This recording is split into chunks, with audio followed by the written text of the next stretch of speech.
नमस्कार साथियों। पिछली क्लास में हमने समाजीकरण के परिभाषा और उसकी विशेषताओं के बारे में पढ़ा था। आज की इस क्लास में हम समाजीकरण के प्रमुख सिद्धांतों के बारे में पढ़ेंगे। समाजशास्त्र के बीए फर्स्ट ईयर के पेपर फर्स्ट के यूनिट 3 में समाजीकरण हमारे सिलेबस में है। समाजीकरण के सिद्धांतों के अंतर्गत यदि हम बात करें तो एथनिक गिडेंस कहते हैं कि समाजीकरण मूलतः स्व के विकास से संबंधित है। The development of the self is the socialisation. But यह स्व क्या है, यह परिभाषित नहीं है। हालांकि मनोविज्ञान में स्व से तात्पर्य व्यक्ति की अपने बारे में धारणा होती है, जबकि समाजशास्त्र में स्व का अर्थ व्यक्ति की अपने विषय में उसकी सामाजिक छवि से है। यहाँ पर इतना फर्क है कि उस मनोविज्ञान जो विषय है उसका परिप्रेक्ष्य अलग है, समाजशास्त्र का परिप्रेक्ष्य अलग है। मनोविज्ञान में जो स्व है उसका तात्पर्य होता है व्यक्ति की अपने बारे में क्या धारणा है, व्यक्ति अपने स्वयं के बारे में क्या सोचता है। जबकि सोशियोलॉजी में सेल्फ का कंसर्न ये है कि व्यक्ति अपने बारे में कैसा सोचता है, जैसा उसके बारे में समाज सोचता है। अर्थात व्यक्ति की अपने बारे में सामाजिक छवि का संबंध स्व से है। यह एथनिक गिडेंस का स्व सिद्धांत है, self theory of the ethnic Giddens of the socialisation. अगला जो सिद्धांत है वो है कूले का आत्मदर्पण सिद्धांत। यह कई बार परीक्षाओं में आ चुका है, बहुत इंपॉर्टेंट थ्योरी भी है। C.H. Cooley's theory of the looking glass self. Cooley ने अपनी पुस्तक human nature and social order में यह सिद्धांत प्रतिपादित किया। आत्मदर्पण की अवधारणा कूले ने विलियम थेकरे की पुस्तक द वैनिटी फेयर से ली थी और उन्होंने देखा कि जो शिशु होता है वो अपने जन्म के समय कुछ समय बाद ही यह समझने लगता है कि लोग उसके बारे में क्या सोचते हैं। वह दूसरे की प्रक्रियाओं पर ध्यान देता है, अपने में वह लोगों के क्रोध, शाबाशी जैसे भावों को समझता है तथा अपने व्यक्तित्व को उसी अनुसार ढालता है। अर्थात वह अपने विषय में वही सोचता है जो समाज उसके विषय में सोचता है। जैसे आपने देखा होगा, छोटा बच्चा बड़े बुजुर्ग जो होते हैं उनके पास में जाके और कुछ गलत हरकतें करता है, जैसे उनके जाके थप्पड़ मार देता है बच्चा। लेकिन जब सामने वाला आदमी गुस्से में उसकी तरफ भौहें चढ़ाता है या त्योरी चढ़ाता है तो वो समझ जाता है बच्चा कि ये आदमी गुस्से में है, क्योंकि तो वो इससे यह अंदाज़ा लगाता है कि उसने जो ये कृत्य किया है, जैसे उसने जो किसी की थप्पड़ मारी है, उससे सामने वाले आदमी को गुस्सा आ रहा है। तो फिर वो समझ जाता है कि ये व्यवहार समाज अनुमोदित नहीं है। अर्थात वह अपने विषय में वही सोचता है जो समाज उसके विषय में सोचता है। यह व्यक्तित्व का स्व है, अर्थात सेल्फ है।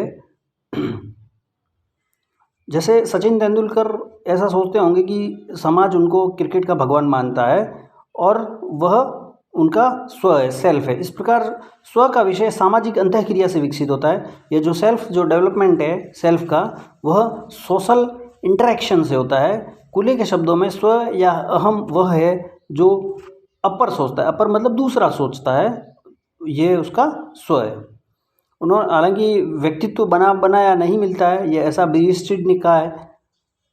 और दुर्खिम ने कहा है कि बच्चों को नैतिकता की शिक्षा देना समाजीकरण है। और व्यक्ति जब जैविक एक प्राणी से सामाजिक प्राणी बनता है तो वह समाजीकरण की श्रेणी में आता है।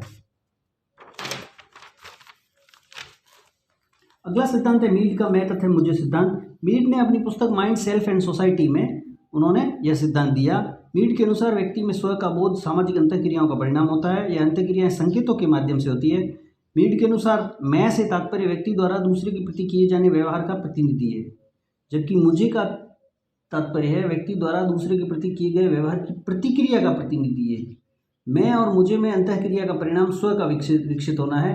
प्रारंभ में मैं और मुझे में विरोधाभास या अंतर होता है, परंतु आगे जैसे जैसे व्यक्ति की समाज में अंतःक्रिया व्यापक स्तर पर होने लगती है, मैं और मुझे एक हो जाते हैं।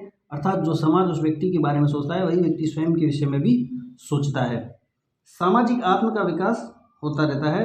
अंततः समाजीकरण के माध्यम से व्यक्ति समाज के सामान्य व्यवहारों को अपने व्यक्तित्व में समाहित कर लेता है, जिससे उसे ये ज्ञात होता है कि किससे कब कहाँ क्या करना चाहिए और क्या नहीं करना चाहिए।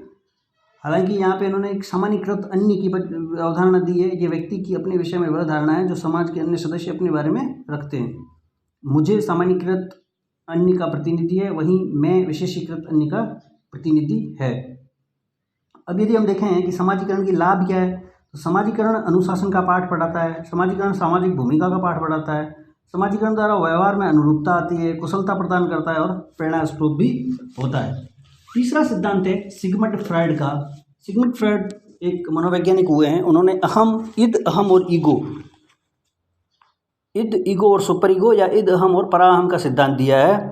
सिगमंड फ्रायड का को असामान्य विज्ञान का पिता कहते हैं। इन्होंने समाजशास्त्रियों द्वारा प्रतिपादित समाजीकरण के सिद्धांत को चुनौती दी तथा कहा कि स्व का संबंध समाज से नहीं है। फ्रायड मानव के सभी व्यवहारों को 3 भागों में बांटते हैं। पहला है इद।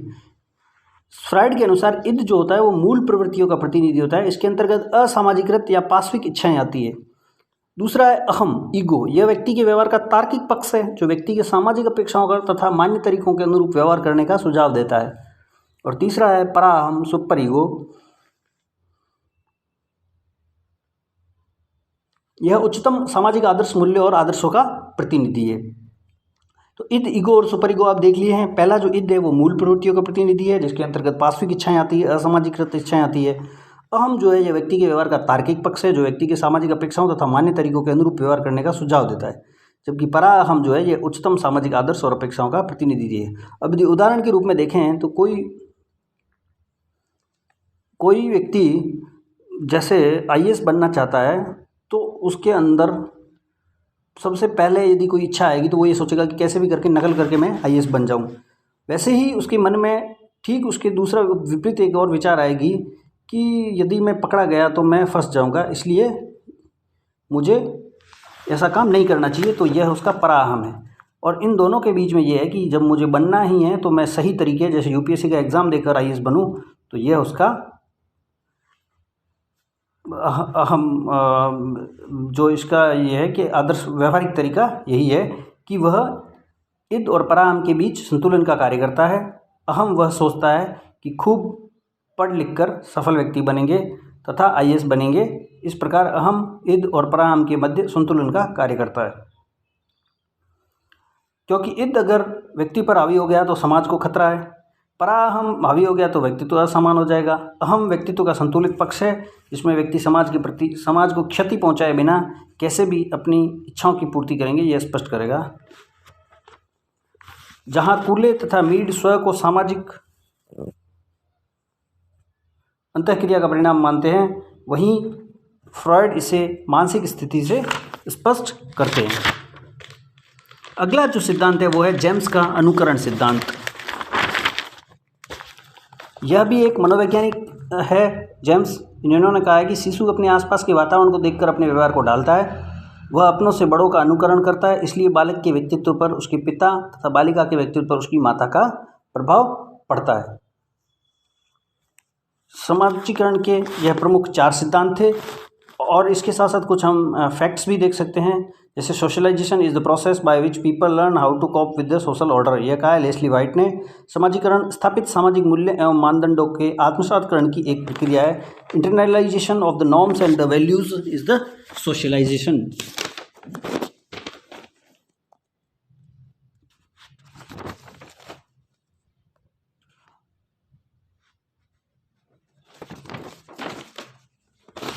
समाजीकरण के सिद्धांतों के अंतर्गत यही है। हालांकि ये 4 सिद्धांत है, लेकिन इनमें कूले का आत्मदर्पण का सिद्धांत और मीड का मैं और मुझे सिद्धांत दोनों बहुत महत्वपूर्ण सिद्धांत है, परीक्षा के दृष्टिकोण से भी है।